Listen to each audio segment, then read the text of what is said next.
ठीक है बच्चों। तो बच्चों कल जो है हम जो ईस्ट इंडिया कंपनी के शासनकाल में उन्होंने जो विकास किया, ठीक है ना, प्रशासनिक विकास, क्या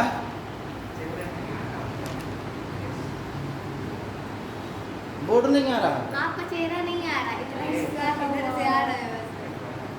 थोड़ा सा और ऐसे घुमाइए। कैसे घूमेगा? कर दो ना।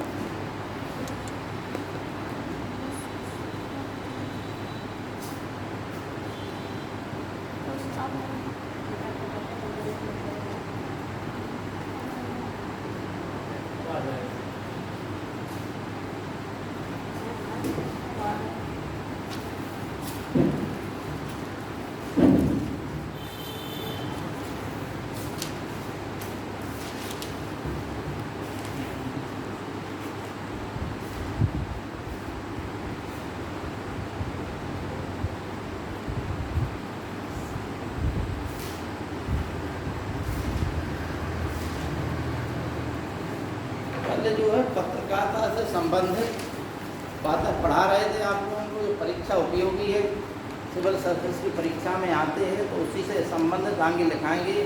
लेकिन आज एक नया टॉपिक प्रारंभ होगा। आज का टॉपिक का नाम है कॉन्स्टिट्यूशनल डेवलपमेंट।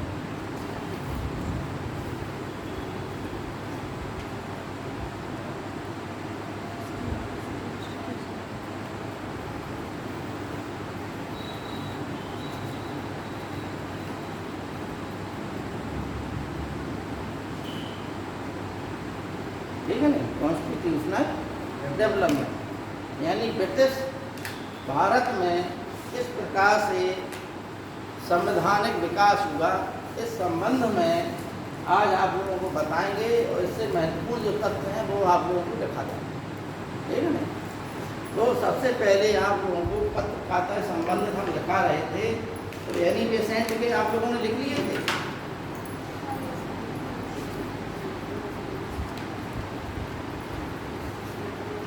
देखिए एनी बेसेंट का लिखिए आप लोग।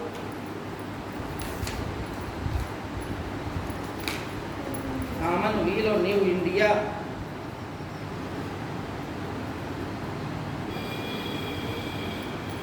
देखिए कॉमनवेल्थ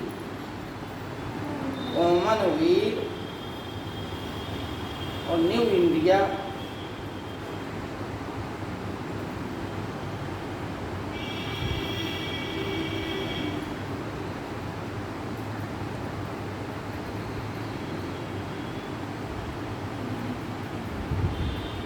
एनी बेसेंट से संबंध। इसके पश्चात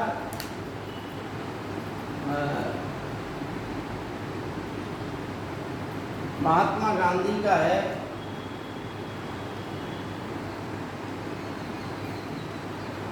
यंग इंडिया,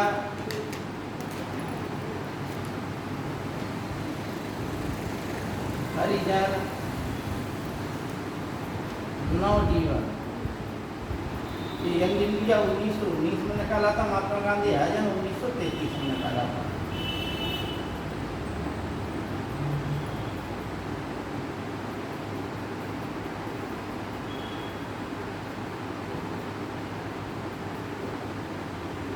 अच्छा, आप लोगों में से कितने विद्यार्थी हैं जो ये जानते हैं कि एनी बेसेंट क्या है? भारतीय राष्ट्रीय आंदोलन में एनी बेसेंट का क्या योगदान रहा? कांग्रेस में थी। और ये कौन थी? एनी बेसेंट कौन थी? भाई हमने ये तो लिखा दिया कॉमनवेल्थ इंडिया एनी बेसेंट के पत्र हैं, ठीक है ना, लेकिन ये हैं कौन?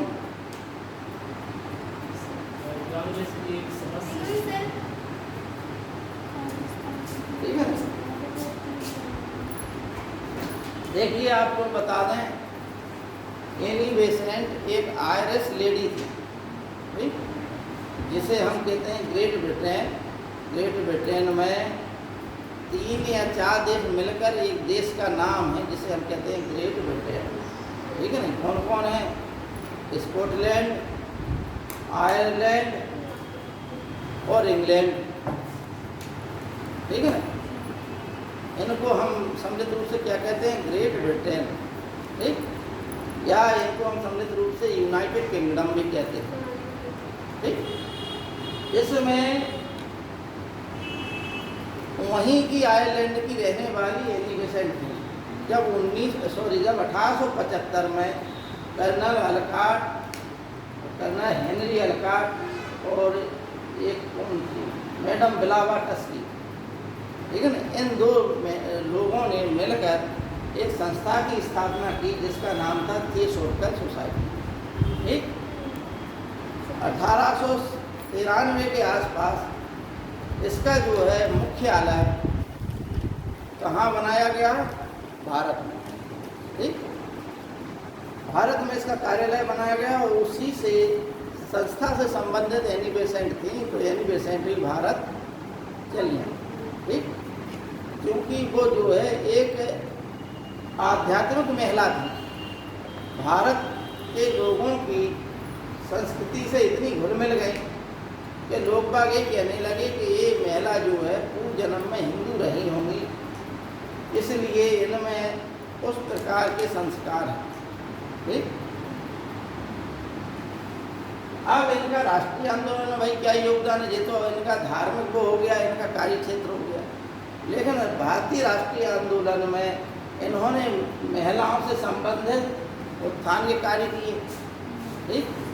राष्ट्रीय आंदोलन से संबंधित इन्होंने एक 1916 में होमरी लीग आंदोलन चलाया। बाल गंगाधर तिलक और एनी बेसेंट ने 1916 में ही होमरी आंदोलन चलाया, लेकिन इन दोनों ने अपना अपना क्षेत्र बना लिया अलग अलग। बाल गंगाधर तिलक का जो होमरू आंदोलन था वो महाराष्ट्र और मध्य प्रांत तक ही सीमित था, जबकि एनी बेसेंट का समस्त भारत में था। यानी होमरूल आंदोलन के माध्यम से ये लोग ब्रिटिश शासन से मांग करना चाहते थे स्वशासन, यानी भारतीयों को एक उत्तरदायी शासन दे दिया जाए, ठीक। कि भारत जो इस आंतरिक जो व्यवस्था है वो अपनी आंतरिक व्यवस्था स्वयं दे के बाहरी नीति, फाइनेंशियल नीति ब्रिटेन के लोग संभालें, लेकिन स्वशासन यानी खुद पर शासन करने की प्रणाली भारतीयों को दे दी, ठीक। भारत में जो स्वशासन का जन्मदाता है उसे किसे कहा जाता है, लॉर्ड रिपन, ठीक है नहीं। लॉर्ड रिपन जो है 1880 से 1800 कितना नहीं 1880 था, 1880 से 84 तक रहा, 85 में डफरन आ गया, है नहीं। तो ये उनका लॉर्ड रिपन का कार्यकाल है। जितने भी भारत में गवर्नर जनरल और वायसराय आए, उनमें से सबसे भारत में जो लोकप्रिय रहा वो आया था रिपन। इसलिए कुछ फ्लोरेंस नाइटिंगेल ने ये भी कहा कि रिपन ने अपनी नीतियों के द्वारा भारत के स्वतंत्रता के द्वार खोल दिए, ठीक है ना। क्यों खोल दिए, क्योंकि वह जो है ऐसा व्यक्ति गवर्नर जनरल था भारत का जो भारतीयों को उनके अधिकार देना चाहता था। उसकी नीति में ना तो जातीय भेदभाव था, ना ही धार्मिक भेदभाव था, ना ही रंग भेद संबंधी भेदभाव, क्योंकि भारत में जितने भी इंग्लैंड के लोग आते थे उनके अंदर पहले से ही पूर्वाग्रह रहता था भेदभाव का। यानी भारतीयों को जब वो देखते थे उनमें जातीयता की भावना आ जाती थी, उनमें नस्लीय भावना आ जाती थी, उनमें और भी ऐसी भावनाएं आ जाती थी जिसके कारण वो लोग भारतीयों को उस योग्य नहीं समझते थे कि भारतीय हमारे साथ बराबरी से बैठे, भारतीय हमारे साथ बराबरी से कार्य करें। जैसे भारत के जज बन जाते थे जो लोग, उन्हें जो है जज के पास मतलब सभी लोगों के, सभी वर्गों के, न जाति है, न पाति है, न धर्म है, न नस्ल है, वो कुछ नहीं है। अगर विवाद है तो एक जज के पास जाता है, ये देख के नहीं जाता कि ये जज हिंदू बैठा है या मुसलमान बैठा है या क्रिश्चियन बैठा है, तो इसके पास इसी धर्म के लोग जाएँ या इसी जाति के लोग जाएँ। लेकिन इंग्लैंड के लोगों ने भारत में किया था। जब कोई अंग्रेज जज होता था तो वह भारतीयों के भी मामले सुनता था और वह जो है अंग्रेज़ों के भी मामले सुनता था। लेकिन जब भारत का कोई भारतीय जज होता था तो उसे अधिकार नहीं था कि वो जो है श्वेत लोगों का यानी अंग्रेज लोगों के मुकदमों की कार्रवाई करे और उनकी कार्रवाई को सुने और निर्णय दे। ठीक, इसलिए लॉर्ड रिपन ने एक कानून बनाया था कि अब से जो है भारतीय जजों को भी श्वेत लोगों के मुकदमों को सुनने का अधिकार हो। इसी बात पे विवाद हो गया और जिसे इल्बर्ट बिल कहते हैं। ठीक है ना, इस बात पे बहुत विवाद हुआ और अंत में जो है इस प्रस्ताव को वापस लेना पड़ा। ठीक, तो एनी बेसेंट ने होम रूल आंदोलन चलाया। एनी बेसेंट 1916 के कार्यकाल में इतनी फेमस हो गई भारत में कि इन्हें जो है तिलक के कहने पर 1917 में कांग्रेस का अध्यक्ष बनाया। ठीक है ना, और एक पहली महिला थी जिन्हें जो है कांग्रेस का अध्यक्ष बनाया। ठीक है, परीक्षा में बहुत ज़्यादा आता है। हालांकि पहली भारतीय महिला कांग्रेस के अध्यक्ष होने का जो श्रेय दिया जाता है, जो भारतीय थी और कांग्रेस अध्यक्षा बनी, वो 1925 में सरोजिनी नायडू। ठीक है ना, तो यानी बेसेंट से संबंधित यही है थियोसॉफिकल, यानी कि इनकी जो सोच थी वो रहस्यवादी सोच थी। रहस्यवादी संतों से इनका मिलना जुलना था, जो कुछ चमत्कार करें, जो ऐसी बातें करें कि तुम यहाँ बैठे और यहाँ की बातें जो है तुम्हारे घर की पिछली आस पास तमाम बातें तुम्हारे दिमाग में चल रही वो सब पता है। ऐसे संतों से मिले थे एनी बेसेंट, और ऐसे ही संतों से कौन मिले थे जिन्होंने कांग्रेस की स्थापना की, ए.ओ. ह्यूम। ठीक है ना, इन्हीं की सबकी प्रेरणा से ए.ओ. ह्यूम ने एक अखिल भारतीय संस्था की स्थापना की थी जिसका नाम है कांग्रेस। जब 1912 में ए.ओ. ह्यूम की मृत्यु हो गई तो इन्हें जो है कांग्रेस के पिता की उपाधि से सम्मानित किया गया, मरणोत्सव। ठीक है ना, लेकिन ये आजीवन जो है कांग्रेस के महासचिव बने। थियोसॉफिकल सोसाइटी की स्थापना 1784 में हुई? नहीं, 75 1875 में 3 संस्थाओं की स्थापना हुई थी। एक अलीगढ़ आंदोलन, ठीक है ना, एक 1875 में आर्य समाज है, और एक थियोसॉफिकल सोसाइटी। 3 जो है 1875 की घटना है। तो ये इतना एनी बेसेंट का है। बाद में हुआ क्या कि जब महात्मा गांधी राजनीति में आ गए और असहयोग आंदोलन उन्होंने चलाया तो यहीं से मोहम्मद अली जिन्ना अलग हो गए, यहीं से सुरेंद्रनाथ बनर्जी अलग हो गए, यहीं से तेज बहादुर सप्रू अलग हो गए, यहीं से एनी बेसेंट भी अलग हो गए। और इन्हीं में से मदन मोहन मालवीय भी जो है कांग्रेस से जुड़े रहे, लेकिन वो इन नीतियों के भी खिलाफ थे। बहुत से लोग जो है आपको बता दें, क्योंकि आप लोगों ने वो चीज़ें नहीं पढ़ी, जैसे असहयोग आंदोलन है, सवर्ण अवज्ञा आंदोलन है और भारत छोड़ो आंदोलन। इसमें 1-2 महत्वपूर्ण तथ्य ये हैं कि भारत की स्वतंत्रता की मांग करने के लिए एकमात्र भारत की जो संस्था थी वो कांग्रेस थी।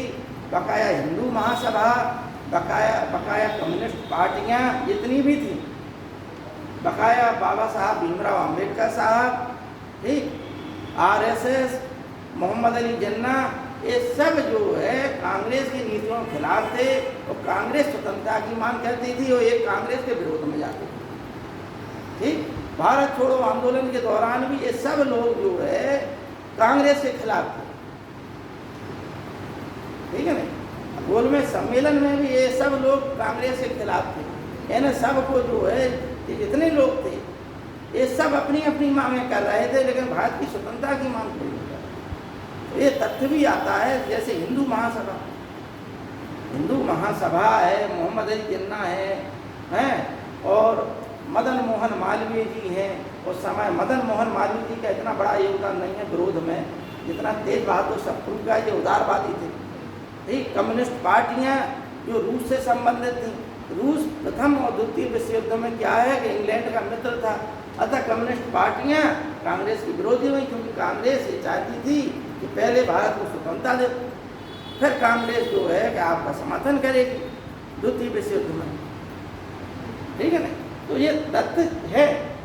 बाबा साहब भीमराव अंबेडकर जी ने भी जो है भारत की स्वतंत्रता का, भारत छोड़ो आंदोलन का विरोध किया। ये ऐतिहासिक तथ्य है, ठीक है। और हालांकि अनुसंधान क्या है क्या नहीं है अभी तक की किताबों में ये लिखा हुआ है, वही हम आप लोगों को बता रहे, किताबों का ही बता रहे, अन्यत्र अपनी तरफ से कुछ नहीं बता रहे, ठीक है ना। तो ये कुछ तथ्य हैं। अच्छा, इनका महात्मा गांधी का आपने लिखा ही दिया, आगे लिखिए, लिखिए इंडिपेंडेंट इंडिपेंडेंस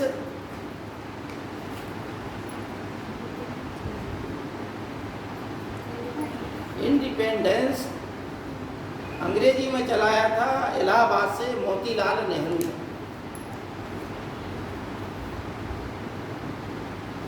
एक एक शब्द लिख लिया करो, इलाहाबाद, अंग्रेजी, मोतीलाल नेहरू, बस देश लगाते चलेगा, ज्यादा कुछ नहीं लिखना, ठीक है ना। जो आज समाचार पत्र है उसको चलाने का श्रेय किसे जाता है? शिव प्रसाद गुप्त को, शिव प्रसाद गुप्त को। हिंदुस्तान टाइम्स 1923 में के.एम. पणक्कर ने चलाया था।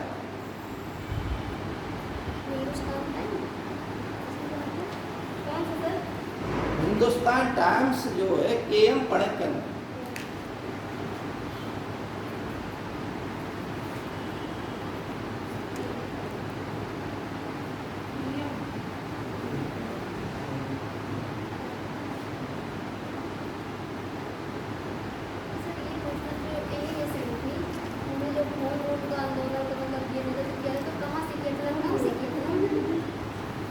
लखनऊ से नहीं किया था। इनका क्षेत्र जो है वो पूरा क्षेत्र भारत था। कौन सा क्षेत्र छोड़ के? महाराष्ट्र और मध्य प्रांत। महाराष्ट्र मध्य प्रांत में तिलक का कार्य क्षेत्र, यानी इन लोगों ने, दोनों ने अपना क्षेत्र बांट दिया, ठीक है ना। तिलक ने लखनऊ अधिवेशन के दौरान, कांग्रेस का जो लखनऊ अधिवेशन था उस समय, और हुमरी लीग आंदोलन तो चल ही रहा था इनका, तो उसी समय इन्होंने ये नारा दिया था तिलक जी ने, जिन्हें हम लोकमान्य बाल तिलक कहते हैं, कि swaraj is my birthright and I shall take it. Swaraj मेरा जन्म सिद्ध अधिकार है और मैं इसे लेकर, ठीक है ना। ये बाल गंगाधर तिलक का था। अब देखिए मौलाना अबुल कलाम आज़ाद, भारतीय राष्ट्रीय आंदोलन में मौलाना अबुल कलाम आज़ाद का एक विशेष योगदान है। कांग्रेस के उस समय, जब कांग्रेस 1947 के दौरान और 1885 से 1947 तक, यदि कोई सर्वाधिक समय तक कांग्रेस का अध्यक्ष रहा, इसमें जब भारत का राष्ट्रीय आंदोलन संचालित था, तो वह थे कौन? मौलाना अबुल कलाम आज़ाद, ठीक। समझ में आ गई बात? अधिक समय तक जो है कौन रहा? मौलाना अबुल कलाम आज़ाद। एक तथ्य। दूसरी तथ्य कि यह जो है बहुत ही विद्वान व्यक्ति थे, पढ़े लिखे, ठीक है ना। ये जो है बहुत ही विद्वान पढ़े लिखे व्यक्ति थे, और इनका जन्म जो है मक्का में हुआ था। जब इनके माता पिता जो है मक्का की यात्रा पर गए हुए थे, वहीं पर इनका जन्म हुआ। अच्छे संपन्न परिवार के थे, छोटी ही उम्र में विद्वता प्राप्त कर ली, और छोटी ही उम्र में कांग्रेस के अध्यक्ष बने, भारतीय राजनीति में आ गए। और सबसे कम उम्र का, यानी सबसे छोटी उम्र में कांग्रेस का अध्यक्ष बनने वाला व्यक्ति कोई था तो मौलाना अबुल कलाम आज़ाद थे, ठीक। और भारत के विभाजन का विरोध जो है, ऐसा नहीं है कि मतलब कि सभी मुसलमान जिन्ना की तरफ थे। बहुत से मुसलमान भारत के विभाजन का विरोध कर रहे हैं, ठीक है ना। और जब जनमत संग्रह भी हुआ तो उसमें जिन्ना को कोई बहुत बड़ा समर्थन बहुमत नहीं मिला। जब जो है चुनाव भी हुए तो उसमें जिन्ना को बहुत बड़ा समर्थन नहीं मिला। लेकिन भारत का ये दुर्भाग्य है कि क्या परिस्थितियाँ ऐसी बनी कि बाद में विभाजन हो। हालांकि बहुत सा वर्ग जो है विभाजन नहीं चाहता था, मुस्लिम वर्ग भी नहीं चाहता था, ठीक है ना। लेकिन जिन्ना की जिद ने विभाजन करा दिया। हालांकि उस समय जब जनमत संग्रह हुआ तो उसमें बहुत सा जो मोहम्मडन क्षेत्र भी था, जहाँ बहुसंख्यक थे मुसलमान, वो लोग भी विभाजन के पक्ष में नहीं थे, ठीक है। तो मौलाना अबुल कलाम आज़ाद, खान अब्दुल गफ्फार खान, जो पठानी थे, पाकिस्तान के रहने वाले थे, आज पाकिस्तान जिसे हम बोलते हैं, बलूचिस्तान वाला क्षेत्र है, वहाँ के रहने वाले थे। ये दो लोग जो है पाकिस्तान के भारत विभाजन के विरोध में थे, और आजीवन जो है इन्होंने तो स्वीकार कर लिया। लेकिन खान अब्दुल गफ्फार खान ने,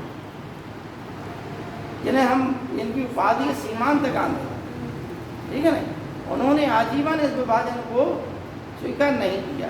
और कोई विदेशी, ऐसा विदेशी जिसे यदि भारत रत्न मिला हो तो पहले व्यक्ति थे खान अब्दुल गफ्फार। शायद 1987 में इन्हें जो है भारत का सर्वोच्च पुरस्कार भारत रत्न मिला, ठीक है। तो इन्होंने, मौलाना अबुल कलाम आज़ाद ने 2 किताबें लिखी थी जो ज़्यादा प्रसिद्ध हैं, बहुत से विद्वान थे, हैं, बहुत सी किताबें इनकी प्रसिद्ध हैं। उनमें से 2 पत्र हैं, अल बिलाग और अल हिलाल। अल हिलाल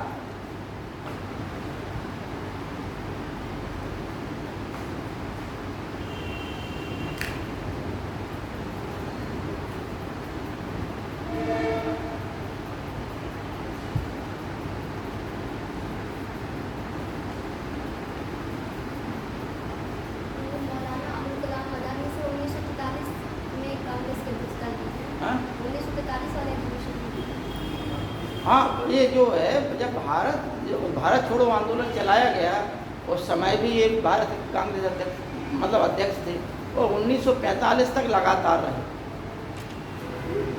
ठीक है ना। इसलिए सबसे लंबे समय तक ये जो है कांग्रेस के अध्यक्ष हैं। हाँ, चुने काहे के लिए, चुनाव ही नहीं होता, तो लंबे समय तक बने रहे, ठीक है ना।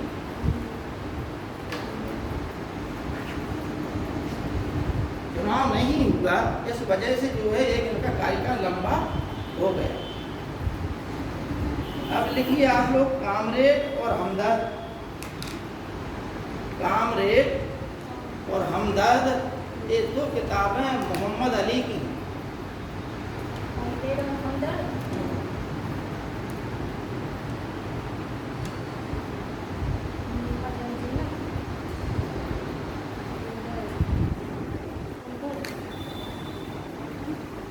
देखो आप लोगों को बता दें, यही बात है तथ्य की।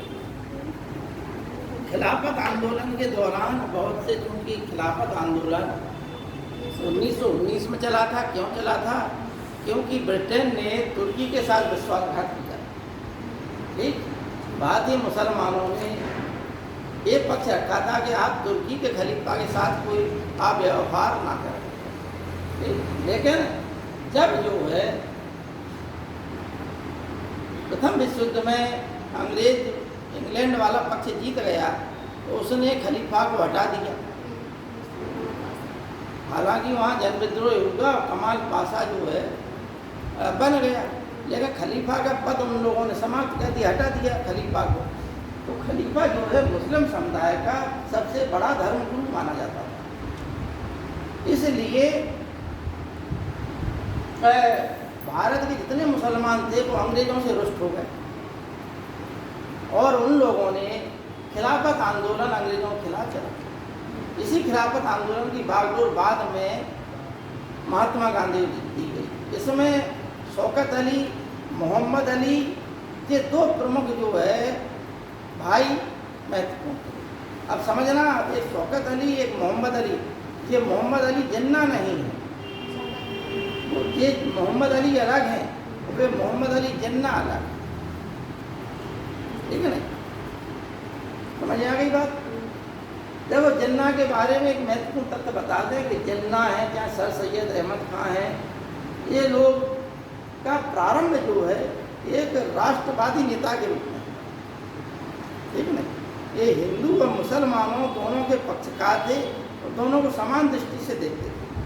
लेकिन दोनों का ये हुआ कि अंग्रेजों ने सैयद अहमद खान को अपने पक्ष में मिला लिया। तो सैयद अहमद खान जो है अलीगढ़ आंदोलन और ये सब उसमें फंस गए, मोहम्मद अली जो है जब कांग्रेस में प्रवेश लिए तो दादा भाई नौरोजी के सचिव के रूप में इन्होंने प्रवेश किया। ठीक, पढ़े लिखे अच्छे संभ्रांत परिवार के थे, संपन्न थे, बैरिस्ट्री पास थे, वकालत पास थे। लेकिन धीमे धीमे जब इन्होंने देखा कि कांग्रेस में इनकी उपेक्षा हो रही, कांग्रेस में कुछ नेता ऐसे आ गए नए ये भी थे, नए वो भी थे, लेकिन इन्हें जो है कोई तवज्जो नहीं दिया गया और उन लोगों को ज़्यादा तवज्जो दिया गया। तो धीमे धीमे करके जब जो है महात्मा गांधी ने खिलाफत आंदोलन में भाग लिया और खिलाफत आंदोलन आधार पर सहयोग आंदोलन चलाया, तो उस समय भी खिलाफत आंदोलन के दौरान भी इन्होंने मोहम्मद अली जिन्ना ने गांधी जी को चेताया था कि आप जो है मुसलमानों की सहानुभूति से जो है एक गलत कार्य कर रहे हैं। ठीक है ना, आप राष्ट्रीय आंदोलन मुसलमानों की सहानुभूति का दुरुपयोग कर रहे हैं, ये गलत कार्य कर रहे हैं। अंत में इन्हीं चीज़ों को जब व्यक्ति को एक चीज़ और है, दोनों पक्ष से विचार करना चाहिए। जब एक व्यक्ति जो क्रियाशील हो उसे तवज्जो ना मिली तो उसने दूसरा रास्ता अख्तियार कर लिया। ठीक, हालांकि शुरुआत में और अपने 1940 के दशक में वह जो है भारत विभाजन के क्या है समर्थक नहीं। 1933 में जब जो है चौधरी रहमत अली को कैम्ब्रिज विश्वविद्यालय का एक छात्र था, गोलमेज सम्मेलन के दौरान 30, 31, 32, 30 चले थे। उसके बाद 33 में उसने कैम्ब्रिज विश्वविद्यालय छात्र था, उसने कहा था कि पाकिस्तान शब्द एक दिया था। ठीक है ना, लेकिन उस पाकिस्तान का अर्थ भी आप लोग ये ना समझें कि एक स्वतंत्र देश के रूप में किया था। उसने ये कहा था कि देश के अंदर ही एक स्वायत्त शासी मुसलमानों का क्षेत्र हो, जो जहाँ पर शासन और प्रशासन मुसलमानों के द्वारा चलाया जाएगा, ना कि एक देश अलग बन जाए। ठीक, ये भावना नहीं। 1930 में मोहम्मद इकबाल ने भी इलाहाबाद में जो पाकिस्तान एक अलग द्वि राष्ट्र का सिद्धांत दिया था। द्वि राष्ट्र में उनका ये मतलब नहीं था, उनका मतलब भी वही था कि दो देश तो बने, द्वि राष्ट्र का मतलब ऐसे हों कि जो तो आपस में जुड़े रहें। ठीक है नहीं, और मुसलमानों की नीतियाँ मुसलमान ही नियंत्रित करें, इस प्रकार की थी। क्योंकि अंग्रेज लोगों ने जब 1847 क्रांति हुई उस समय से हिंदू और मुसलमानों के बीच जो खाई पैदा की, वो खाई जो है 1947 में विस्फोट के रूप में प्रकट हुई। इसके पहले कोई मुद्दा नहीं था, ना देश में किसी प्रकार के मुसलमानों ने भी शासन किए, लेकिन सांप्रदायिक दंगे कभी भी नहीं देश में। ठीक है ना, बहुत से शासक हुए जैसे मोहम्मद बिन तुगलक, अकबर महान, इन लोगों ने, शेरशाह सूरी, इन लोगों ने व्यक्ति की योग्यता के आधार पर ही उन्हें जो है पद दिया। ये देख के पद नहीं दिया कि ये हिंदू है या मुसलमान। ठीक है, तो सामाजिक सौहार्द, धार्मिक सौहार्द की वजह से ही हमारा देश आगे चलता रहा। लेकिन अंग्रेजों ने रोम में एक प्रथा थी कि फूट डालो और राज्य करो। ठीक है नहीं, तो रोम की प्रथा को भारत में लागू कह दिया कि इन्हीं को फोड़ो। जब मुसलमान फूट गए तो उन्होंने कहा कि अब सिखों को फोड़ो, सिखों को अलग कह दिया। फिर उन्होंने कहा कि हिंदुओं को हिंदुओं से फोड़ो। ठीक, हिंदुओं को हिंदुओं से फोड़ने के लिए उन्होंने अम्बेडकर साहब को आगे किया और एक अलग निर्वाचन के लिए 1932 में सांप्रदायिक पंचायत की घोषणा करी, कम्युनल एवार्ड की घोषणा कर दी। रेमजे मैकडोनाल्ड नाम था ब्रिटिश प्रधानमंत्री, जिनका उद्देश्य था कि विधानमंडल और केंद्रीय सभा में हरिजनों को इतनी सीटें आरक्षित हों जो उन सीटों पर हरिजन ही बैठे। फिर महात्मा गांधी वो हो गए, उन्होंने कहा हरिजन अलग नहीं है, उनके लिए तुमने हिंदुओं को मतलब मुसलमानों को बांट दिया समाज से धर्म के आधार पर। ठीक, तुमने एंग्लो इंडियन को बांट दिया, तुमने ईसाइयों को बांट दिया, तुमने सिखों को बांट दिया, जबकि ना तुमने बौद्धों को बांटा ना जैनियों को बांटा। अतः अब जो है हिंदुओं को जो हरिजन लोग हैं, हरिजन शब्द भी महात्मा गांधी का दिया हुआ है। ठीक है ना, तो हरिजन का मतलब होता है हरि के जन।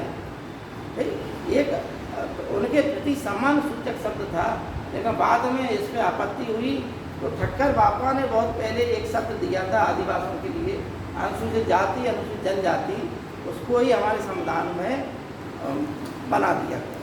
ठीक है ना, जो आदिवासी है उन्हें अनुसूचित जनजाति के रूप में और जो हरिजन लोग हैं उन्हें अनुसूचित जाति में। तो इसलिए जो है बाद में क्या बोलते, गांधी जी के कहने पर कांग्रेस ने, जो कांग्रेस को सीटें हिंदुओं की सीटें थी, उन सीटों में से हरिजनों के लिए सीटें आरक्षित कर। ठीक है ना, ये बात जो है तथ्य की है। और उसी मौलाना अबुल कलाम आज़ाद के दो पत्र हैं, अल हिलाल और अल बिलाल। अगला लिखिए, प्रताप जो है ये कानपुर से चला था गणेश शंकर विद्यार्थी। प्रताप, हाँ,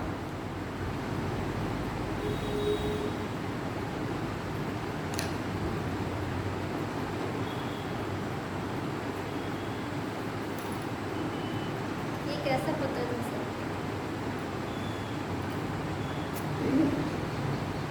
अब आप लिखिए गदर, एक पत्र था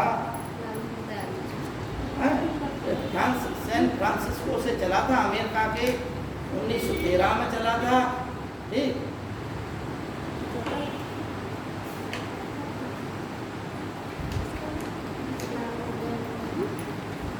सर ये किसका? लाला हरदयाल का है ना? लाला हरदयाल का था ये। अमेरिका से चला।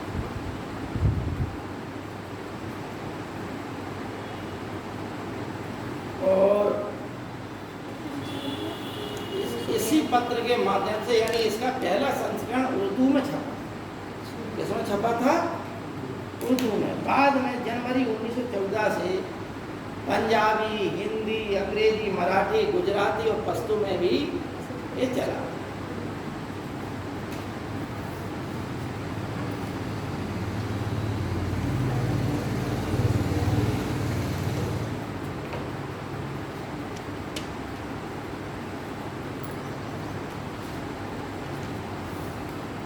तो जो प्रताप पत्रिका वो कैसी है? हिंदी की है और कैसी है? प्रताप हिंदी।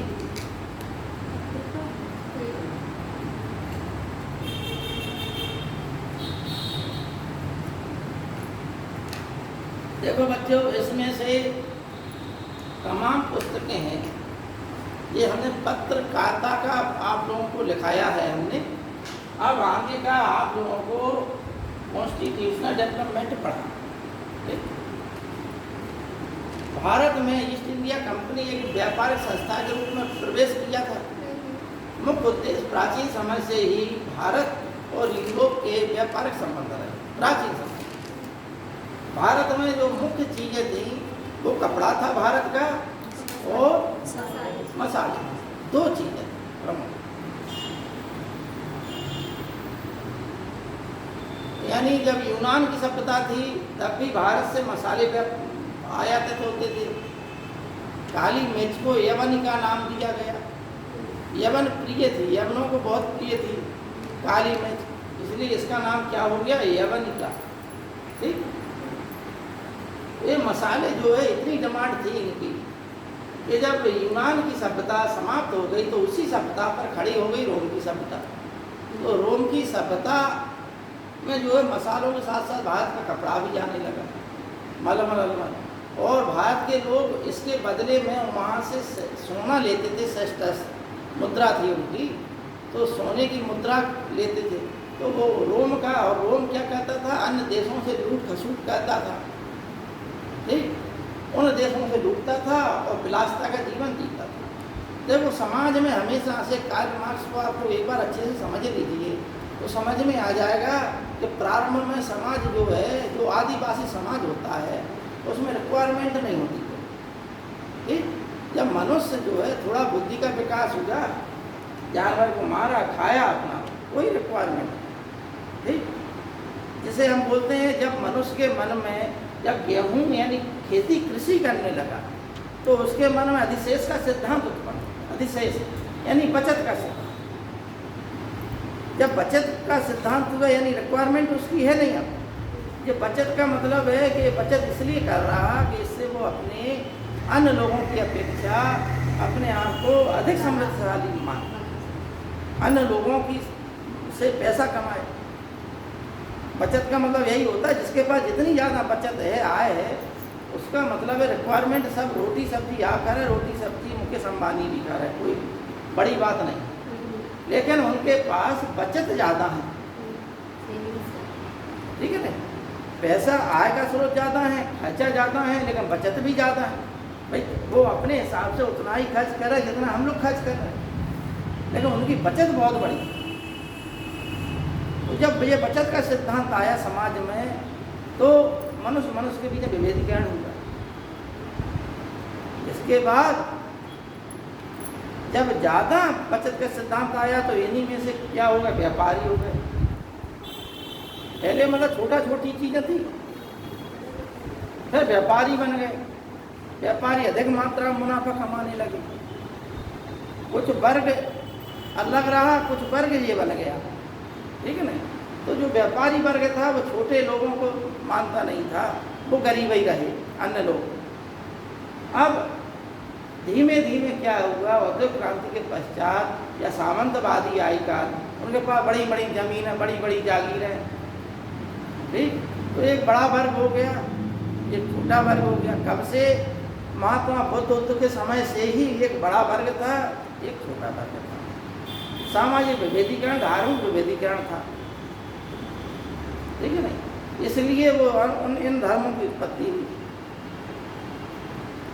अब कार्ल मार्क्स ने ये बताया कि ये जो वर्ग है औद्योगिक क्रांति के बाद, ये पूंजीवादी वर्ग। पूंजीवादी वर्ग का मतलब है कि पूंजीपति सरकार जो शासन कर रही है, सरकार गवर्नमेंट, उसकी दशा और दिशा को परिवर्तित करने वाले होते हैं। उन्होंने कहा कि हम आपको इतना रुपए देंगे, आपको ऐसा निर्णय लेना है, तो सरकार वैसा ही कहती है। इंग्लैंड में जो ईस्ट इंडिया कंपनी आई, वो व्यापारियों की संस्था थी। ईस्ट इंडिया कंपनी एक व्यक्ति की संस्था नहीं थी, ना सरकारी संस्था थी, ये व्यापारियों की संस्था थी। और एक सरकार को इतना पैसा देती थी कि वहाँ की सरकार उन व्यापारियों के हिसाब से ही चलती, इसलिए बनियों का देश कहा जाता है इंग्लैंड, ठीक।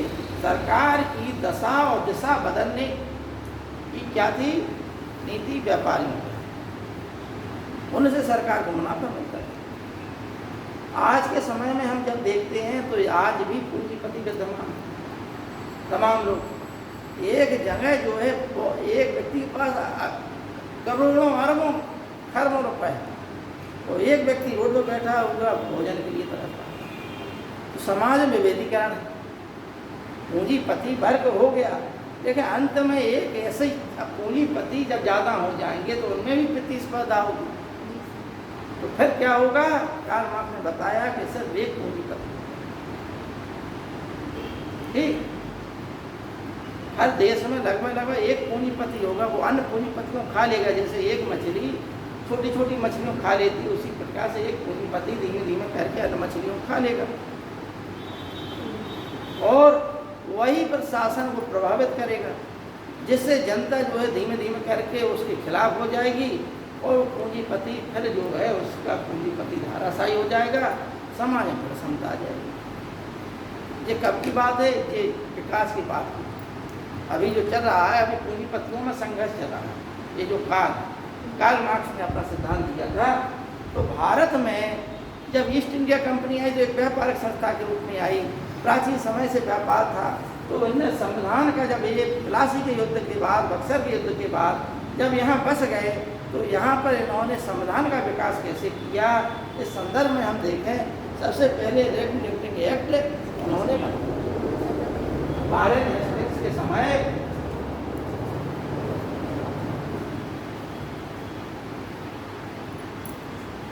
इनमें से परीक्षाओं में बहुत से प्रश्न आते हैं।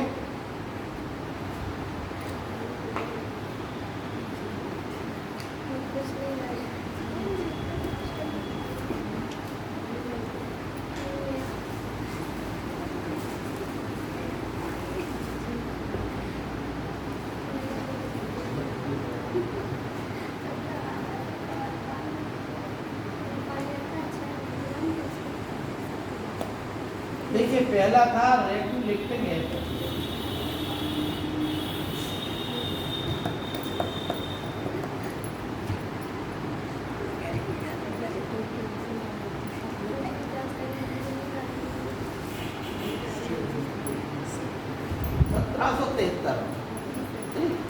उस समय अंग्रेजों की 3 प्रेसिडेंसियां थी। कौन कौन? बंगाल प्रेसिडेंसी, मद्रास प्रेसिडेंसी और बम्बई प्रेसिडेंसी। ये तीनों ही अलग अलग कार्य करते हैं, ठीक है ना? तीनों ही स्वतंत्र थी, अलग अलग कार्य करते थे। 1773 यानी जब जो है ब्रिटिश प्रधानमंत्री लॉर्ड नॉर्थ थे, ठीक है ना, लॉर्ड नॉर्थ ब्रुक बोलते हैं शायद उनको, तो उनके समय ब्रिटिश संसद में एक कानून पास हुआ जिसे हम बोलते हैं रेगुलेटिंग एक्ट 1773। इसके तहत जो है कंपनी पर संसदीय नियंत्रण लागू कर दिया गया। यानी संसद का, कंपनी स्वतंत्र संस्था थी, अब कंपनी पर संसद का नियंत्रण स्थापित कर दिया गया। एक बात, जो तीनों प्रेसिडेंसियां थी उसमें से, उन तीनों में से जो बंगाल की प्रेसिडेंसी थी उसको प्रमुखता दे दी गई। यानी सर्वोच्च प्रेसिडेंसी कौन हो गई? बंगाल प्रेसिडेंसी। और ये दोनों बम्बई वाली और मद्रास वाली किसके अधीन कर दी गई? बंगाल। ठीक। 1773 रेगुलेटिंग एक्ट के तहत एक सुप्रीम कोर्ट की स्थापना 1774 में हुई, जिसके मुख्य न्यायाधीश ए थे और 3 अन्य न्यायाधीश थे। वारेन हेस्टिंग्स उस समय गवर्नर जनरल था। यानी गवर्नर को अब क्या कहा जाने लगा? गवर्नर जनरल, ठीक है नहीं? बंगाल का गवर्नर पद था। हीरालाल जी कानिया थे, वो कब बने? हैं? जो हीरालाल जी कानिया थे, वो कब बने थे? वही तो बने थे, मतलब फर्स्ट मुख्य चीफ बने थे ना? हीरालाल कानिया। हीरालाल जी कानिया नहीं थे सर सुप्रीम कोर्ट के, मतलब अच्छा अच्छा अच्छा, हाँ हाँ हाँ, हीरालाल के कानिया। हाँ, स्वतंत्र भारत के प्रथम वो मुख्य न्यायाधीश सुकुमार सिंह प्रथम वो थे, क्या नाम है, निर्वाचन आयोग, ठीक है नहीं? हीरालाल जी कानिया प्रथम सुप्रीम कोर्ट के थे। लेकिन कब थे? 1950 में। हाँ, जब भारत में 1935 के शासन अधिनियम के तहत एक सुप्रीम कोर्ट की स्थापना की गई थी, उसके ठीक है ना? लेकिन वो हीरालाल जी कानिया जो है 1950-51 के बाद की बात है शायद, स्वतंत्र भारत के पहले, ठीक है ना? उसी प्रकार निर्वाचन आयोग। तो रेगुलेटरी एक्ट की बात कर रहे थे। हाइट, चीफ मिनिस्टर, ये 3 जो है 12वें। ध्यान दें, हम लोग परीक्षा में बड़ा प्रश्न ऐसा आता है कि आप लोग तैयारी करते रहेंगे और कंफ्यूजन बना रहे। हमने क्या कहा? गवर्नर। शब्द सुनना तुम लोग। एक शब्द है गवर्नर, एक शब्द है गवर्नर जनरल, एक शब्द है वायसराय। अब इनका कब कब प्रयोग किया गया तो कौन था पहला? ठीक है ना? तो ध्यान दें आप लोग कि 3 प्रेसिडेंसियां थी, उन तीनों प्रेसिडेंसियों के एक प्रमुख होते थे, जिन्हें हम क्या बोलते थे? गवर्नर। ध्यान से सुनना। जब रेगुलेटिंग एक्ट बना तो बंगाल का जो गवर्नर था वो क्या कहा जाने लगा? Governor general. ध्यान से देख सुनना। बंगाल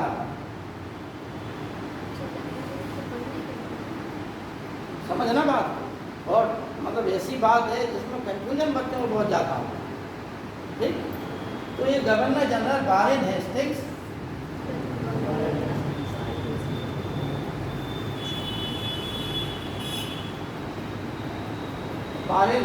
की यानी गवर्नर जनरल बना। इसकी एक कार्यकारिणी थी जिसके सदस्य थे, ठीक है ना? उनके नाम लिखाएंगे अभी हम आपको। तो गवर्नर जनरल यानी कि गवर्नर से इस एक्ट के द्वारा क्या हो गया, गवर्नर जनरल हो गया। ठीक। तो कौन कहाँ का हो गया, बंगाल का। बंगाल। लेकिन प्रश्न आता है क्या भारत का प्रथम गवर्नर जनरल, तो भारत का प्रथम गवर्नर जनरल हो गया कंफ्यूजन। सर बंगाल का तो क्लाइंट बंगाल का भाई हम बात कर रहे हैं, इसलिए हम कंफ्यूजन मिटा रहे हैं तुम लोगों को। कंफ्यूजन इसलिए मिटा रहा है कि ये छोटी सी चीज जो है जिंदगी भर तैयारी करते रहोगे कंफ्यूजन बना रहता है। ध्यान से सुनना, 1833 के एक्ट के द्वारा भारत का पहला governor general Lord William Bentinck था। ठीक, 1833 के एक्ट के द्वारा भारत का प्रथम governor general Lord William Bentinck.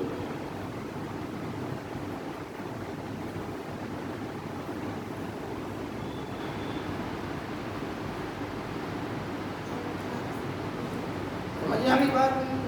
Bengal का रेगुलेटिंग एक्ट के द्वारा बंगाल का प्रथम गवर्नर जनरल फॉरेन स्टेट, 1833 के एक्ट के द्वारा भारत का प्रथम governor general Lord William Bentinck और 1858 के एक्ट के द्वारा यानी 1861 में बन गया था वो, या 1858 की बात है।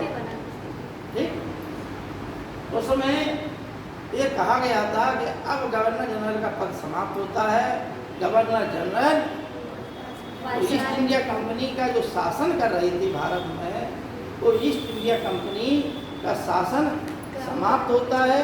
अब भारत में शासन का उत्तरदायित्व क्राउन के अधीन हो गया। तो क्राउन किसके अधीन होता था, ब्रिटिश संसद के। ठीक, रेगुलेटिंग एक्ट के तहत आपको बताया हमने संसदीय नियंत्रण हो गया इसके ऊपर, ठीक है ना, ईस्ट इंडिया कंपनी। अब आइए वायसराय, तो वायसराय का पद 1935 तक चलता रहा। 1935 भारत शासन अधिनियम के द्वारा वायसराय के को अब जो है क्या कहा जाने लगा, गवर्नर जनरल। इसलिए परीक्षा में पूछा जाता है, ये नहीं पूछा जाता भारत का अंतिम वायसराय, परीक्षा में ये पूछा है भारत का अंतिम गवर्नर जनरल, ठीक है नहीं, तो कौन हो जाएगा, सी राजगोपाल। ठीक, सी राजगोपालाचारी ना हो तो लॉर्ड माउंटबेटन। अरे हाँ हाँ, मतलब स्वतंत्रता के पहले, ठीक है ना, तो लॉर्ड माउंटबेटन हो गए और स्वतंत्र भारत का प्रथम गवर्नर जनरल तो वो हो गए। तो मतलब इतनी बातें क्लियर हो गई। ये आता है परीक्षा में, छोटी मोटी कोई भी परीक्षा दो, चाहे सिविल सर्विस की परीक्षा दो, ये बातें क्लियर कर लें आप लोग कि पहला वायसराय लॉर्ड के नहीं, ठीक, और अंतिम गवर्नर कौन था, लॉर्ड माउंटबेटन, और स्वतंत्र भारत का प्रथम गवर्नर जनरल। लेकिन आप लोग ये चीज़ भूल रहे, भारत जब स्वतंत्र हो गया तो गवर्नर जनरल किसे बनाया गया था, लॉर्ड माउंटबेटन को ही बनाया गया था। लॉर्ड माउंटबेटन को बनाया गया। लेकिन सर सीधा वो है कि प्रथम भारतीय गवर्नर जनरल है और अंतिम भारतीय गवर्नर जनरल, आपको बताओ। ठीक, इस चीज़ को आप लोग दिमाग में बिठाया रखना कि लॉर्ड माउंटबेटन भारत जब स्वतंत्र हुआ तो समय अंतिम थे, लेकिन स्वतंत्रता के बाद जो है प्रथम गवर्नर जनरल उन्हीं को बनाया गया। और उसके बाद वो इंग्लैंड चले गए अपना बिस्तर बांध के। फिर जो है सी राजगोपालाचारी, जब जो चुनाव हो गया तो भारत का जो है गणतंत्र लागू, संविधान लागू हो गया। 1952 में चुनाव हुए, 1950 में संविधान लागू हो गया। उसी समय संविधान लागू होगा तो डॉक्टर राजेंद्र प्रसाद को भारत का राष्ट्रपति बना। ये तथ्य आप लोग ध्यान दें। तो ये रेगुलेटिंग एक्ट से संबंधित जो तथ्य हैं वो लिख दिया। सर बंगाल का प्रथम गवर्नर तो क्लाइव, बंगाल का प्रथम गवर्नर क्लाइव था, लॉर्ड क्लाइव।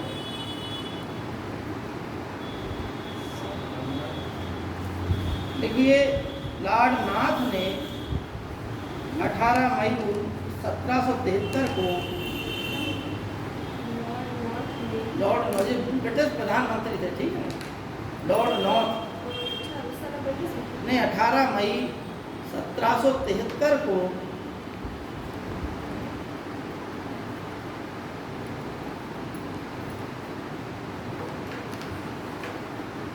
संसद में एक विधेयक रखा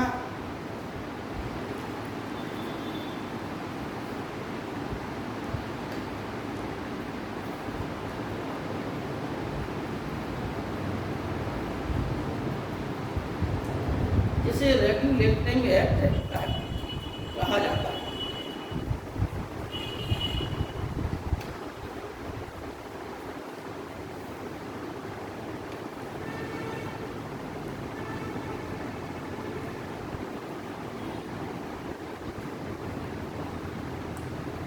बच्चों एक चीज का ध्यान दें, देखो डीएम साहब आ सकते हैं किसी दिन, आप लोगों के जो परिचित हों उन सबसे कहिए क्लासें लें, ठीक है नहीं। उसका एक चीज़ और है कि जो फ़ायदा मिलता है, आप लोग आएंगे अटेंडेंस भरी जाएगी, अब दिनों दिनों खाली बैठे हैं, अपना कोई परीक्षाएं यूनिवर्सिटी सबकी परीक्षाएं हैं, तमाम बच्चे खाली बैठे हुए हैं, आए अपना कोचिंग का लाभ लें, कुछ ना कुछ मिलता है। आप लोग अपनी मतलब जो हैं सहपाठी लोग उनसे कहिए, आप लोग भी कहिए, तमाम बच्चे हैं जो नहीं आ रहे, 15-20 बच्चे तो कम से कम होने ही चाहिए क्लास में, और रेगुलर आप लोग इतने आते रहे, तमाम बच्चे हैं जो आते रहे रेगुलर, तो उनको कहिए। फिर ऐसा ना हो कि फिर शासन कोई कठोर कदम उठाए, ठीक है नहीं। जिन जो सुविधाएं आप लोग को मिल रही हैं वो सुविधाओं से वंचित हो जाए हैं, इसलिए अधिक से अधिक संख्या में आए। हाई कोर्ट के लिए जाने कहाँ कहाँ से आ गए लोग भाग लेने के लिए, जिनने एक दिन क्लास नहीं ली हैं, जो लोग रेगुलर आते रहे उन बेचारों को कुछ नहीं मिला हैं। लेकिन ये जरूर है कि जो रेगुलर आते रहे उन्हें ज्ञान मिला, और जो लोग नहीं आए उन्हें खाली हाई कोर्ट ही मिला, ठीक। ज्ञान से आप जाने कितने हाई कोर्ट खरीद लेंगे, नौकरी लग जाएगी, जाने कितने हाई कोर्ट खरीद लेंगे। तो कहिए आप लोग अपने सहपाठियों से आए कल से, ठीक है नहीं। और जो यदि आनाकानी करें तो हमें उनका नंबर दीजिए, हम बात करें, ठीक है। रजिस्ट्रेशन नहीं करना चाहिए, इसको नहीं आना है। क्या है? नहीं, हम कह रहे हैं सर जिसको नहीं आना उसको रजिस्ट्रेशन ही नहीं करना चाहिए था। हाँ भाई यही बात लिखिए आप लोग। एक जो रेगुलेटिंग एक्ट कहलाया, दूसरा लिखिए भारतीय प्रशासन पर, इसी में से लिखना है। प्रशासन जगह इस ले लिखिए कंपनी पर, इसी में लिखिए, बहुत से तथ्य हैं। कंपनी पर संसदीय नियंत्रण स्थापित किया गया।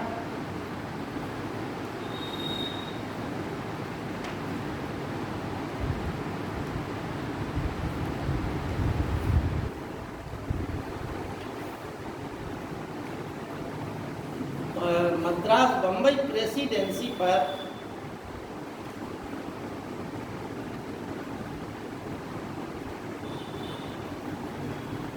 मद्रास बम्बई प्रेसिडेंसी पर बंगाल की पर की जगह ये लिखिए मद्रास बम्बई प्रेसिडेंसी को बंगाल प्रेसिडेंसी के अधीन कर दिया गया। तो बात क्लियर हो, यानी उसे सर्वोच्चता दे दी हाँ, बंगाल के नहीं कर है ना।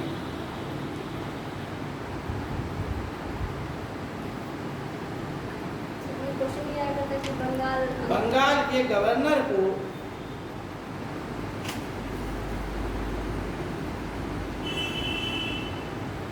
अगला लिखिए, बंगाल के गवर्नर को गवर्नर जनरल कहा जाने लगा।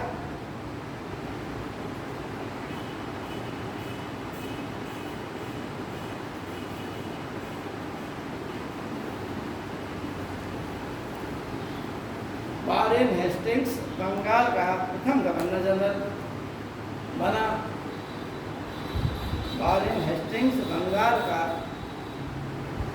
प्रथम गवर्नर जनरल बना।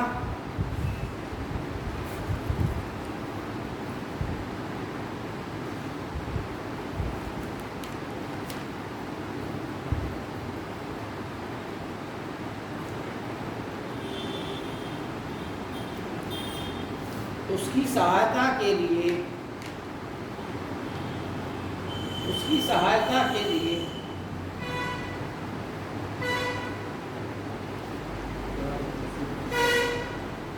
4 सदस्यों की एक कार्यकारिणी समिति बनाई गई।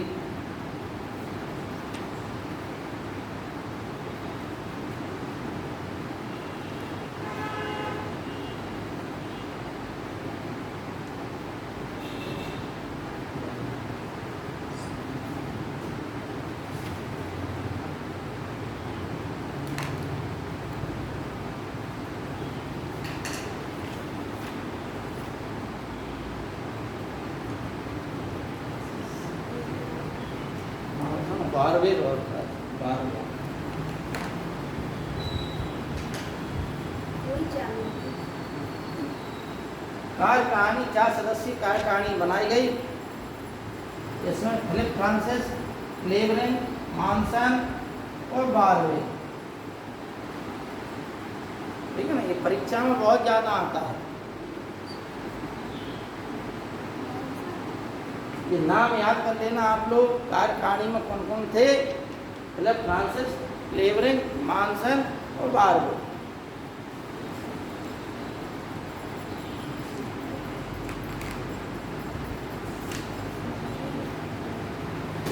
अब इसमें एक गड़बड़ ये हो गई तो बारहवें की नियुक्ति जो है भारत में हुई।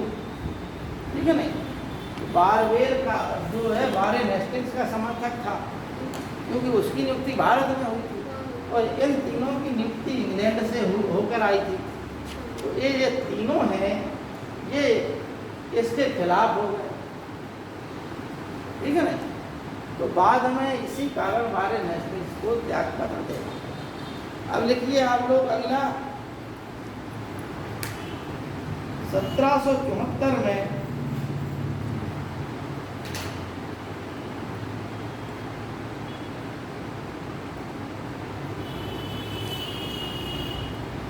रेगुलेटिंग एक्ट के तहत 1774 में रेगुलेटिंग एक्ट के तहत कलकत्ता में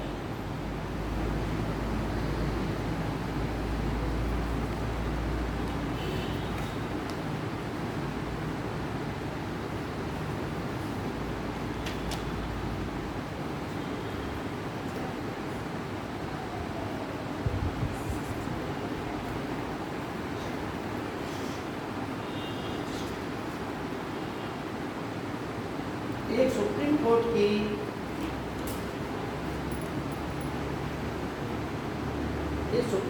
की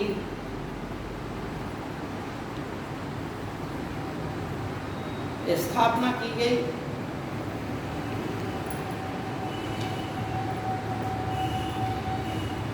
जिसके मुख्य न्यायाधीश एलिजा हेम्पे थे।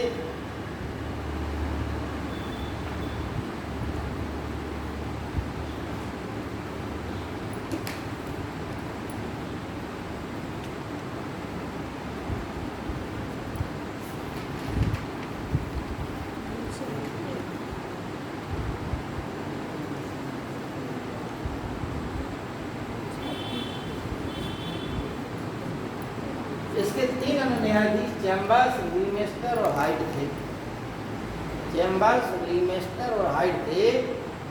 ये जो है आपका प्रश्न यहाँ से आता है पीसीएस की, आईएएस की परीक्षा में।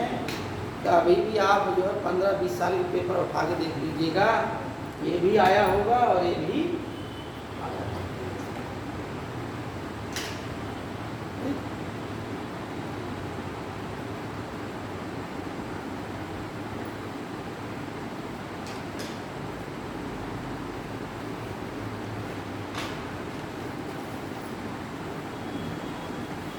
चैम्बर्स, लीमेस्टर और हाइट।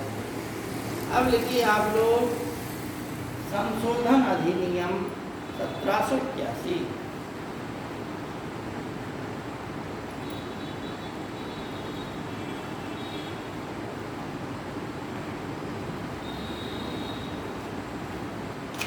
सत्रह सौ इक्यासी का हम क्या बोलते हैं, संशोधन अधिनियम। इसे अंग्रेजी में बोलते हैं act of settlement. Act of settlement के नाम से भी ये जाना जाता है।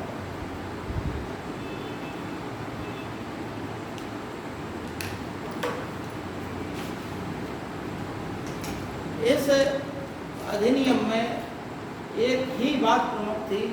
वो बात एक ही, कंपनी के जो पदाधिकारी थे वो पदाधिकारी अब उच्चतम न्यायालय के क्षेत्र से बाहर, यानी उच्चतम न्यायालय का जो उनके ऊपर प्रभाव था, जैसे हम सभी भारतीय नागरिक हैं, कोई भी बात होगी हम उसके अधीन हैं सब लोग, उसमें मुकदमा चल सकता है हम लोग छोटे से लेकर बड़े तक।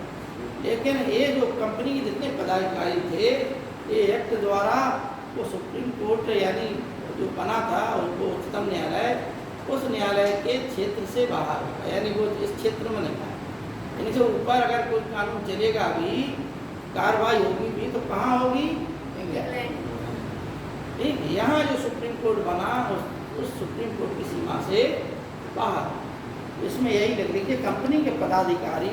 तो मतलब सर ये कि 1774 में तो इनका लागू था, लेकिन 1781 में हटा दिया गया है। 1700, हाँ, इसलिए तो आया 1700। कंपनी के पदाधिकारी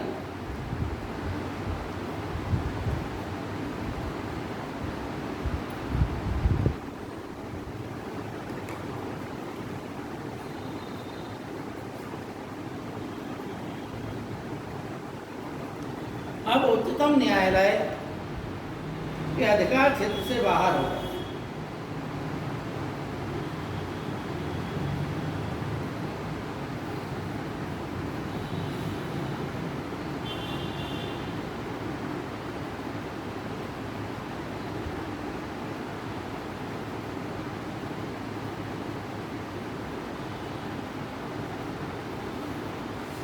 अब देखिए आप लोग 1784 का फिट्स इंडिया है,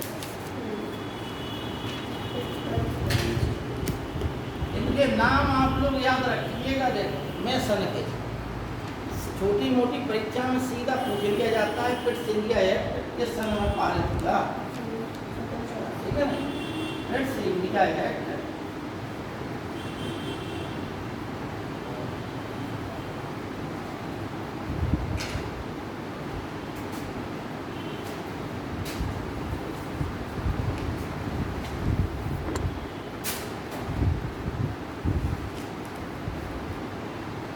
फिट्स इंडिया एक्ट में लिखिए आप लोग। देखो एक चीज आप लोग समझ लें कि ब्रिटेन की संसद है,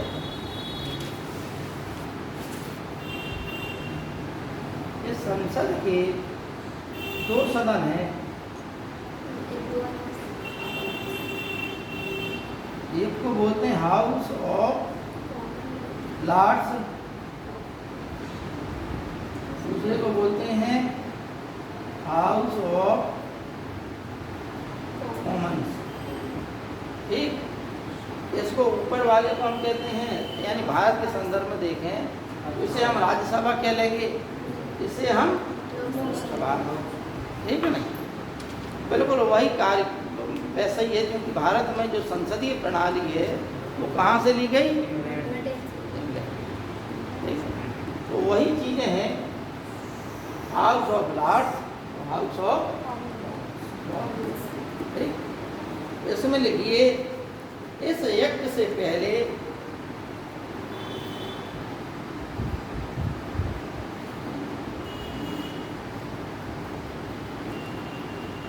इस एक्ट से पहले फॉक्स ने हाँ,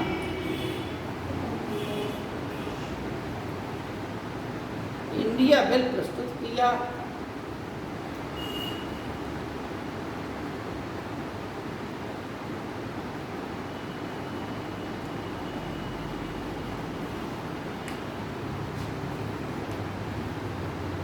कौन सा बिल, इंडिया में इंडिया से।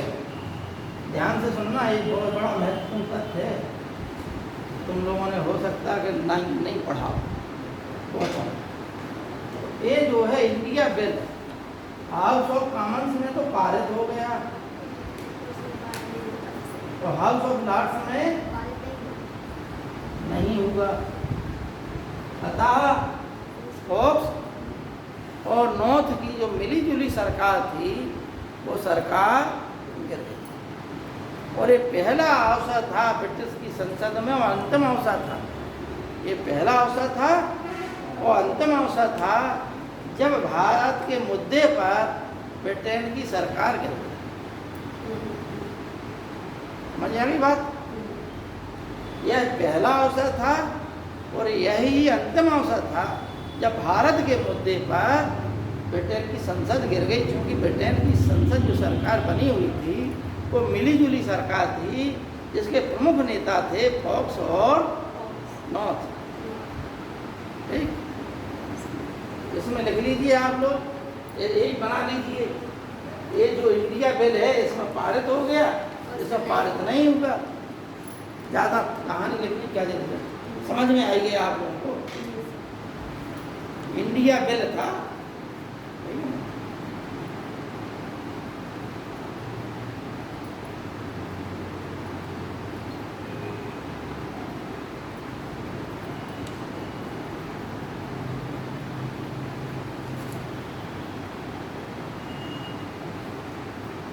बोर्ड ऑफ कंट्रोल और बोर्ड ऑफ डायरेक्टर्स, इसके तहत दो क्या है बोर्ड स्थापित की गई। Board of control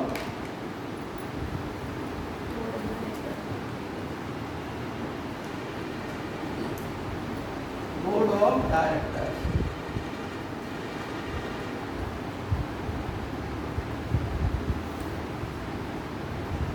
board of directors, ठीक, 1784 ब्रिटिश इंडिया एक्ट के तहत बोर्ड ऑफ कंट्रोल और बोर्ड ऑफ डायरेक्टर्स, दो बोर्ड अलग अलग स्थापित।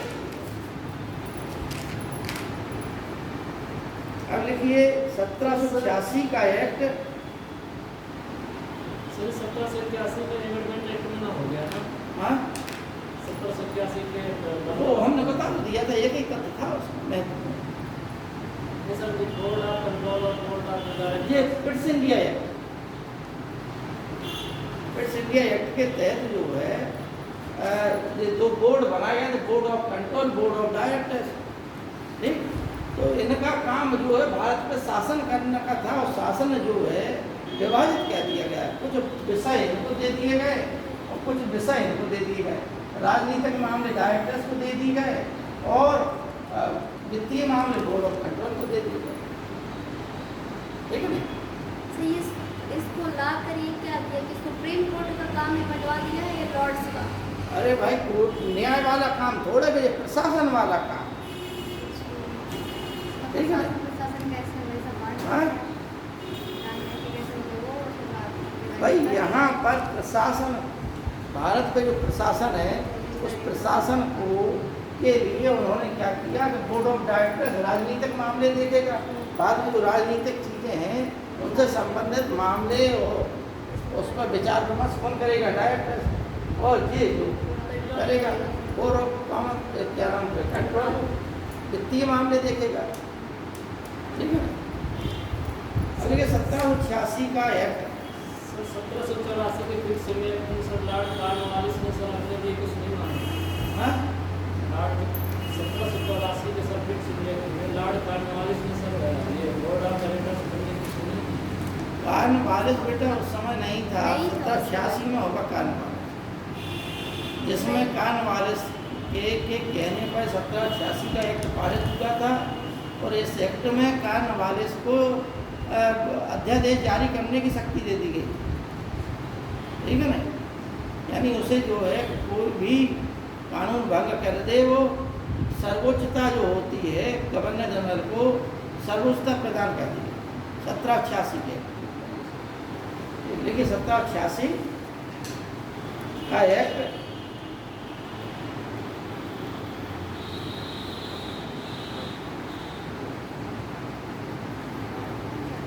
गवर्नर जनरल को आप लोग बताया था एक कार्यकारिणी परिषद है गवर्नर जनरल की, बताया था 12 टैक्स के समय कार्यकारिणी परिषद बनी थी, उसके ये सदस्य थे। ठीक, उसी से संबंध गवर्नर जनरल की परिषद के निर्णय को, गवर्नर जनरल की परिषद के निर्णय को रद्द करने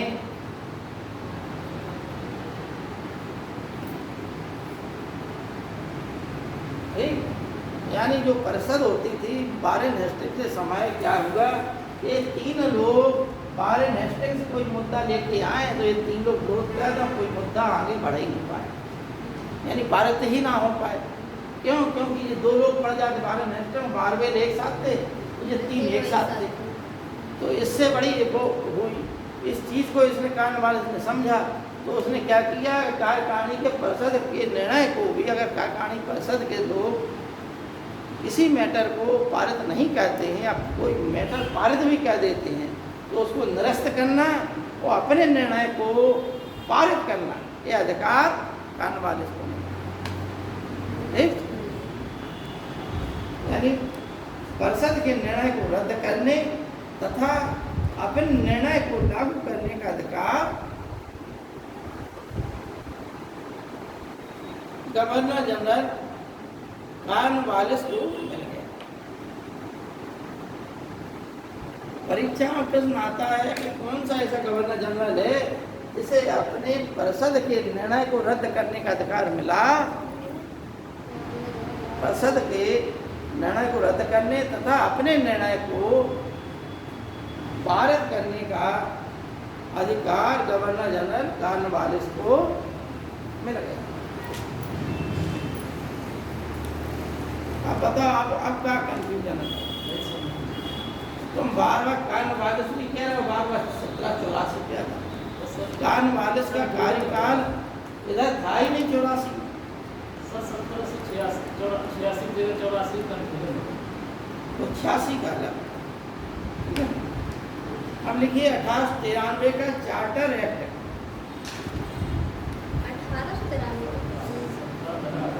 1713।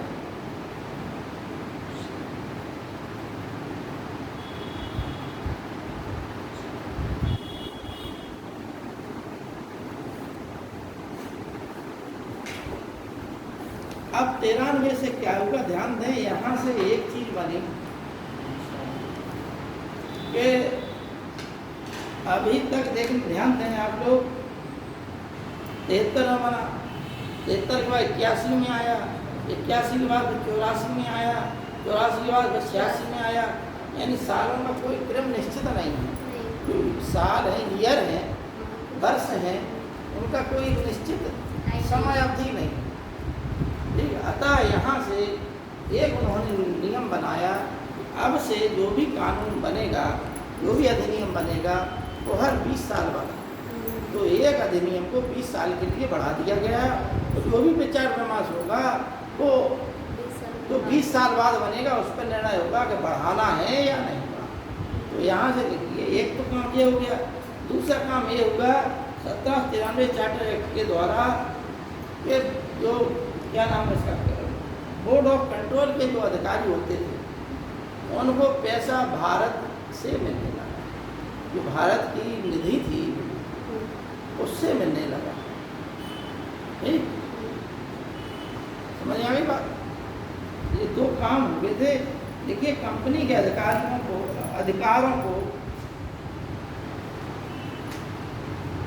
कंपनी के अधिकारों को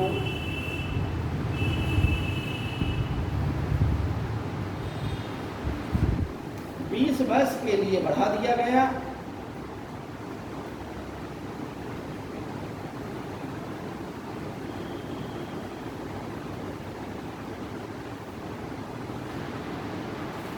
दूसरा लिखिए, बोर्ड ऑफ कंट्रोल के अधिकारियों का वेतन, बोर्ड ऑफ कंट्रोल के अधिकारियों का वेतन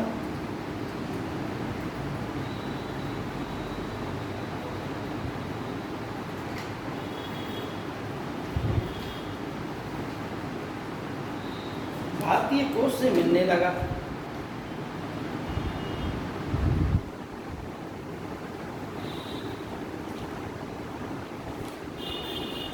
अब कब की बात 1793 13 30 का जवाब कितना होगा 1800 13 ठीक फिर 1833 फिर 1853 फिर 1857 क्रांति की तो 1858 1861 ठीक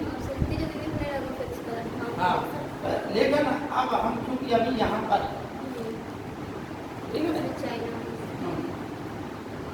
हमें 1813 के संदर्भ में क्योंकि समय हो गया तो शॉर्टकट में आप लोग बता दें कि 1813 और 1833 के बड़े में बहुत महत्वपूर्ण परीक्षा में आते हैं फिर 1909 और 1935 का में इनसे सबसे ज़्यादा प्रश्न पूछा जाता है 1919 का भी मौलिक मिंटो सुधार कहते हैं ठीक है ना 1919 का लॉर्ड चेम्सफोर्ड सुधार कहा जाता है ठीक है ना 1909 का मौलिक मिंटो सुधार कहा जाता है और 1935 का भारत शासन अधिनियम 1813 में क्या होगा 1813 में ईस्ट इंडिया कंपनी के व्यापारिक एकाधिकार को समाप्त कर दिया ये बहुत आता है परीक्षा सिविल सर्विसेज की परीक्षा में आता है कि व्यापारिक एकाधिकार यानी भारत में जो व्यापार का एकाधिकार था ईस्ट इंडिया कंपनी का वो अब समाप्त कर दिया गया दो चीज़ों को छोड़कर एक चाय के व्यापार के साथ और एक चीन के साथ व्यापार के साथ ठीक इनके साथ ईस्ट इंडिया कंपनी का एकाधिकार बना रहा लेकिन अन्य एकाधिकार समाप्त कर दिया दूसरा काम हुआ 1813 के एक्ट के तहत कि भारत की शिक्षा के लिए 1 लाख रुपए खर्च किया जाएगा प्रत्येक वर्ष ठीक है नहीं दूसरा तीसरा निर्णय